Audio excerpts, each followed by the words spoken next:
8, pakaian putih tertulis sebagai perbuatan-perbuatan benar dari orang-orang kudus. Nah, selagi kita mengadakan bulan madu kedua kali ini, kita dapat belajar dari ketujuh gereja tersebut.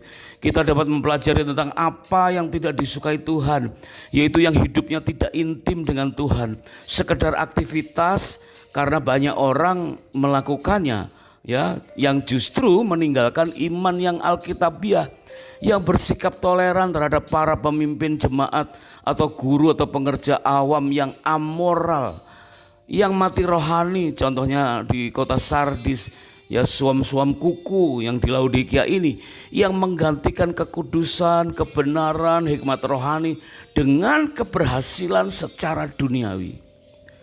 Maka kita perlu menengok kembali keteladanan dari Abraham, ya, bahwa teguran terhadap ketujuh gereja itu kita bisa luruskan ketika kita melihat keteladanan dari Abraham waktu berselisih dengan Lot, ya, dan tetap menjaga hukum kekerabatan dan tetap menjaga kekudusan.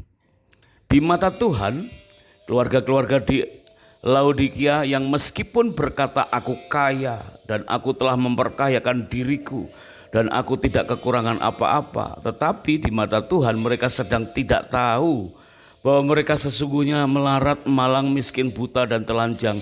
Ini memang berupa kiasan. Tetapi bagi kita, perhatikan, ketika kita ditetapkan oleh Tuhan, sebagaimana dalam Matius 19 ayat yang ke-6, bahwa suami istri bukan lagi dua, melainkan satu. Dan suami ditetapkan sebagai kepala, dan istri ditetapkan sebagai penolong. Maka biarlah suami dan istri bukan sekedar berupaya saling menyenangkan dengan cara-cara kesenangan dunia, tetapi benar-benar kita bisa mengikis hal-hal yang tidak dikehendaki oleh Tuhan, sebagaimana apa yang terjadi di Laodikia. Bisa jadi beberapa mengawali pernikahan dengan berbagai cara atau tujuan yang, ya, biasanya berawal dari pisah harta, ya, karena mungkin sudah terlanjur saking banyaknya harta, atau masing-masing terlibat dengan nama atau investasi dalam bidang usaha supaya terpisah antara usaha dan harta pribadi, maka ada perjanjian pisah harta. Tetapi itu merupakan suatu celah yang membuat mereka dalam keadaan secara rohani melarat, malang, miskin, buta, dan telanjang. Maka kita harus membedakan antara status dan fungsi.